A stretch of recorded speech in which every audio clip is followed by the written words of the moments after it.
News tonight in the shooting death of a veteran IMPD officer. Prosecutors have now filed a murder charge against the suspect. You watched that announcement about Major Davis Jr. live on our RTV6 app. Our Katie Hines is live downtown with more details. Katie.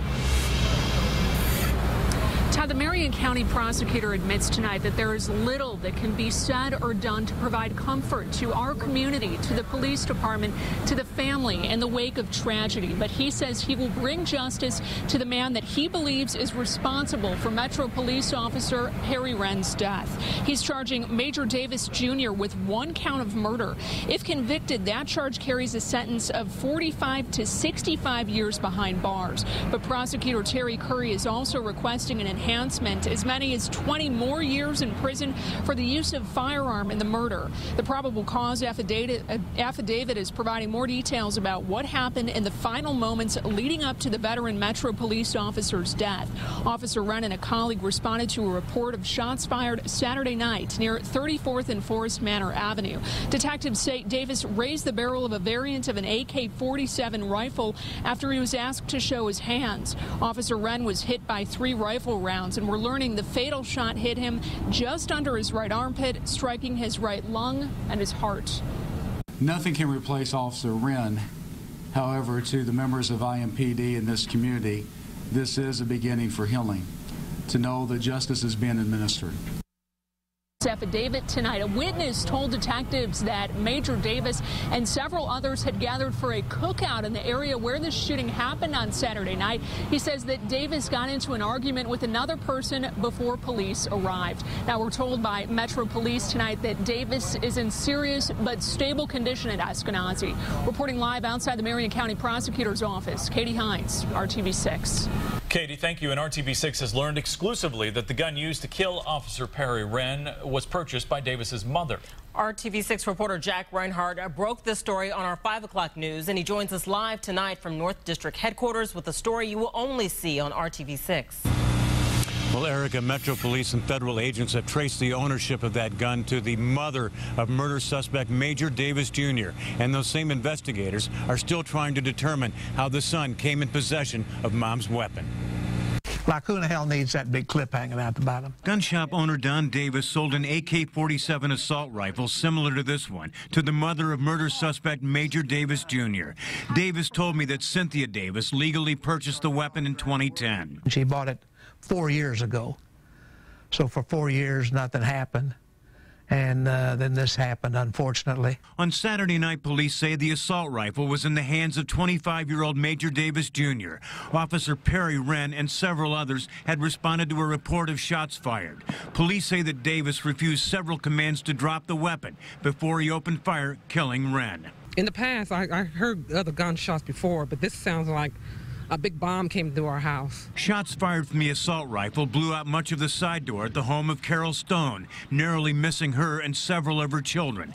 That Davis had taken possession of his mother's gun, she said, she found disturbing. I don't even believe in even purchase a gun to go kill an animal or something, let alone purchase it for my son. That's just me. So I don't know what she did. I don't really know about that, but I would never buy a gun for any of my children, for anybody. Wren becomes the second Metro police officer in 9 months to die a line-of-duty death by gunfire.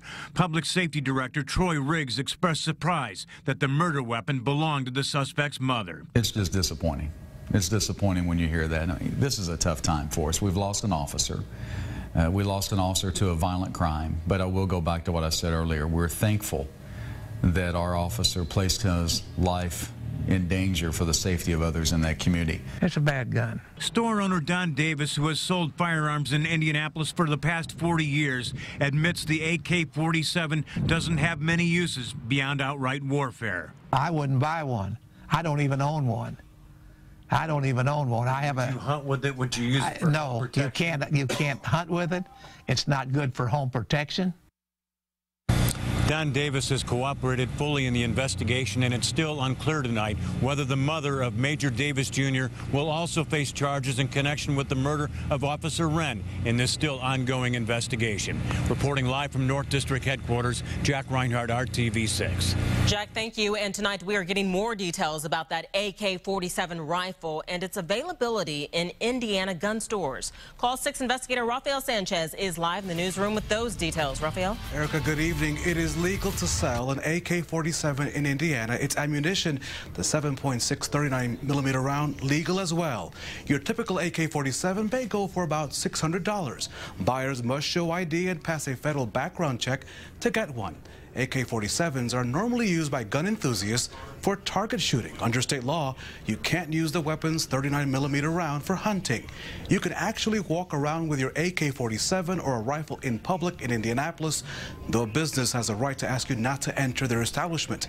They may call the police, and the police could come out and check you out, but assuming you are legal and you have everything correctly, there's nothing they can do about you walking in public with your weapon.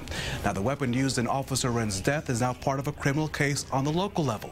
On the federal level, the U.S. Attorney's Office in Indianapolis tells RTV6 that every gun that is confiscated and processed through IMPD and ATF is tracked to determine where it came from, as you just heard in the exclusive report from Jack Reinhardt. They go on to say, if there is a violation of federal law, it is brought to our attention through the ATF. Now, your Call 6 team has more details about the scope of this problem. So far this year, there have been 59 federal firearms violations in Indianapolis filed against 35 people. Last year, nearly 200 charges against 90 people. And tonight, the big concern is with the growing trend of violations and the number of violent acts. Live in the newsroom, Rafael Sanchez, RTV6.